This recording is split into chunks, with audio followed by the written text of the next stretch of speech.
ቆመክ ሲሻና አይቼ ካላቅም እንዴት አይቼ ካላቅም ቆመ ሲሻና እንዴት ቆሜ ሲሻና ላንቺ ያሳየሽ ነው እንደምሽነው አይደለማ። እንደዛ ሳይሆን አይቼ ካላቅም በአጠቃላይ ሲሻና ማለት ነው። እና ማታ ድንገት ተኝቼ ቆመክ ሲሻና ማየት አማረኝ። እንዴ ያማረኝ ነገር አታደርግልኝም? እና አርጉዝ እኮ ነኝ። የፈለኩት ነገር ሊያምረኝ ይችላል። እንዲህ ነው የምንሻለው። እንዲህ ነው በቃ ያው እንዴ እንደዛ አይደለም። እንደዛ ማውቃለሁ እኮ ወንድ ልጅ ቆሞ እንደሚሻና። ግን እኔ በቃ እንደውም ተውሽ። እሺ ምንድን ነው የምትፈልጊው? አልፈልግም። እኔ ግን እንደዚህ አይነት ሰው ነው። ፍላጎትሽ ምንድን ነው? ሄርሜላ በቅጥ ነገር አሳየኝ በስትክክል። ምን ችግር አለው? አዲስ ነገር አለ? ጌታን ስለስራሽ ምን ያጣጥሻል እንዴ? ከመሽመጣው ወደዚህ ዞር አሳያቸው። ዞር አሳያቸው። ለእነሱ እንደዚህ እየታየኝ አይደለም። እየታየሽ አይደለም ነው እንዴ? አዎ ሄርሜላ አውጥቼ ጉድ ነው ማድረግሽ።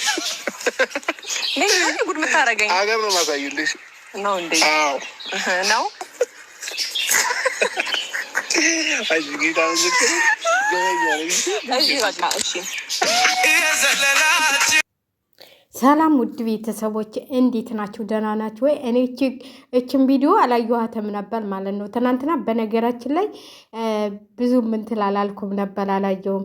እንደዚህ አይነት ብልግና፣ እንደዚህ አይነት ትምህርት፣ እንደዚህ አይነት ባለጌ። አንቺ ቆይ አብረሽው ስተኛ አላየሽውም እንዴ? አላየሽውም እንዴ? ውሸት ነው እንዴ? አረገዝኩልህ የምትይው እዛ ዳ ሳታዩ እንዴት ነው እያረገሽለት ነው? 66 ነው 66 ነው የሚባለው እሱ ነው እንዴ? ምን አይነት ብልግና፣ ምን አይነት አይን ማውጣት ነው ይሄን ያህል እንደዚህ የሚያደርገች ማለት ነው? ያንቺ ደግሞ ከፋ፣ ያንቺ ደግሞ ከፋ ማለት ነው። ከፋ እንደዚህ አይነት እንደው እንትን ታወኩኝ አወክሽ ሲሏት አሉ ያገሬ ሰው የባሏን መጽሐፍ ቅዱስ አጥባ ጠበቀችው እንደሚባለው ሆንሽ ማለት ነው። እኔ በጣም ነው ቅድም እኮ የሆነ ቤት ገብቼ ይህንንም ሰልተዋል እንዲ ምናምን ብዬ ገብቼ ያላችኋለሁ። አለ ብልግና ነው በእናታችሁ። በጣም በጣም የምታስጠሊና የሆንሽ የወለሽ የረካሽ ሴት ነሽ አንቺ ማለት ነው። እኔ ረክሰሽብኛል፣ ሌላው ሊያዳንቀሽ ይችላል። እኔ ግን በጣም ልካሽነትሽን ነው እዚህ ጋር የሚያሳየው ማለት ነው። ማንም ሰው ያረግዛል፣ ማንም ሰው እንትን ይላል። አደባባይ ወጥቶ ቁመስሽን አላየሁም፣ አሳየኝ አውጣና እንዴ! ኧረ ጉድ ፈላ ዘንድሮ። አሳዩ እኮ ምን አይነት ትምህርት ለልጅህ ራሱ እንደምታስተላለፍ ማለት ነው። አንተ ራሱ በጣም ባለጌ ክፍታፍ ነገር ነህ ማለት ነው። ለልጅህ ለወለድከው ልጅ እንኳን ትንሽ አይምሮ እንኳን የማያስብ ህፃናቶች ያውኛል እንኳን የማትል ማለት ነው። የወደፊቱ ኑሮህ የማያሳስበህ ማለት ነው። ለብር ብቻ ተንሰፍስፈህ ያለ ማለት ነው። ክብር ቢኖርህ ኑሮ በአደባባይ እንደዚህ እንደው ምን ቢያምራት እንኳን ዊ ወንድነት ግን ምን ነው ወልዳ እኮ አሳይታለች። ምን የመሰለ ልጅ ትናንትና ይዘው አይተሃል። እስቲ አንድ ቀን እንኳን ይሄ አማረኝ ስትል አይተናት አናውቅም።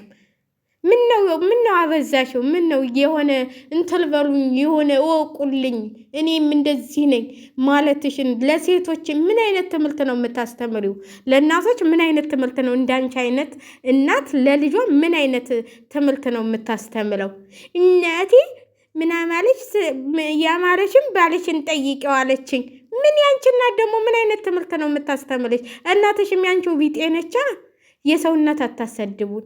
በጣም የምታስጠልይ ማለት ነው። በአደባባይ እንደዚህ አስፋልት ላይ ቁማቸው አውጣና ሳየኝ፣ አውጣና ሳያቸው።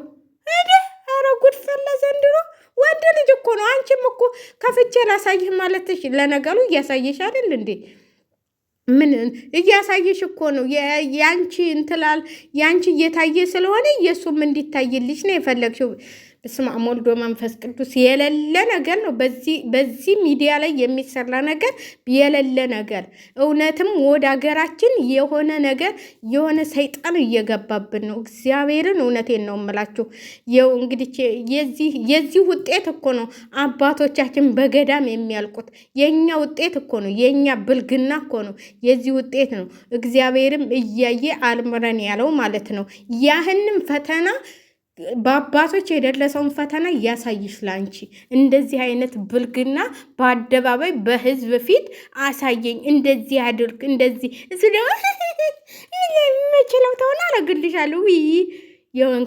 እንኩሎ እንፉቅ ማልገዟንና አለማልገዟን ሳታውቅ እንደዚህ የምትሆን የወለድከውን ልጅ መጀመሪያ በተንከባከብክ። በጣም ነው እኔ እንጃ፣ እኔ በጣም ነው ያናደደኝ። ወንድ ልጅ አይደለህ እንዴ እሱ? አሁን እንዲሁም አንቺ ሴት ለማን ነው የምታስተምረው ይሄንን ብልግናቸው ማለት ነው? ለማን ነው ደግሞ አውጣና ሳየኝ የሌለ ነገር።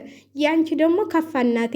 ኧረ ያንቺ እርግዝና ሳይሆን መንፈስ የመንፈስ እርግዝና ነው። ለነገሩ ሜሪጌታ ምን እንዳረጉብሽ ምን እናውቃለን? ይሄ መንፈስ ነው። አውጡና ሳዩኝ ይባላል። አውጥታሽ ስሸን አሳየኝ። ለምን እዛ ጋር እንትሉ ጋር ቆመሽ እዛ ቢያሳ አብይ ያሰለው እንትሎች ጋር ለምን እሱ ጋር አይሸናልሽም? ህዝብ እንዲያይልሽ በዛውም ጠቅልሎ እዛ ፖሊስ ሲያስገባው ልክ ይገባ ነበር። እዛ ጋር ለምን አታሸኘው?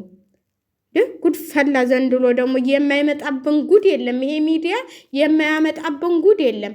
ምን ነው ዛዳሉታ የራቆት ፎቶ ልታሳይብኝ ነው እያልክ ስታለቅስ የነበረው አሁን ልታሳየን አይደል? እንደ ሚዲያ ላይ እንዴ በአደባባይ ማለት ነው።